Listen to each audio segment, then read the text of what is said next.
Line ಮಧ್ಯದಲ್ಲಿ ಗ್ಯಾಪ್ಗಳಿದೆ, but ಏನಂದರೆ ಗ್ಯಾಪ್ಗಳಿದೆ.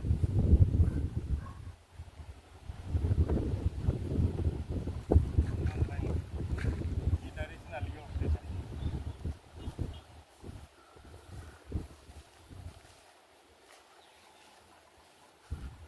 ಇದೆಲ್ಲ ಜೆನ್ಸಿನ್, ಬಟ್ ಜೆನ್ಸಿನ್ ಇದ್ರಲ್ಲಿ ಅಷ್ಟೊಂದು ಫ್ಲೋ ಕಾಣಿಸ್ತಾ ಇಲ್ಲ ಸರ್. ಅಷ್ಟು ಪ್ರೆಷರ್ ಕಾಣಿಸ್ತಾ ಇಲ್ಲ.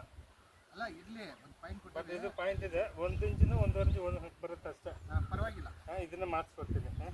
ಬಟ್ ಏನಂದರೆ ಅದೇ ಡೈರೆಕ್ಷನು ಈ ಪ್ಲಾಟಲ್ಲಿ ಆ ಕಾರ್ನರಲ್ಲಿ ಸಿಗುತ್ತೆ. ಬಟ್ ಅಲ್ಲಿ ಹಿಡ್ಕೊಂಡ್ರೆ ಅಲ್ಲಿ ಮಾಡಿದ ಪಾಯಿಂಟ್ಗೆ ಏಟಾಗುತ್ತೆ. ಹೌದು, ಅದಕ್ಕೆ ಬೇಡ, ಏಟಾಗುತ್ತೆ. ಇವಾಗ ಅದು ಇದು ಟಚ್ ಇಲ್ಲ, ಇದೇ ಬೇರೆ ಪಾಯಿಂಟ್, ಅದೇ ಬೇರೆ ಪಾಯಿಂಟ್.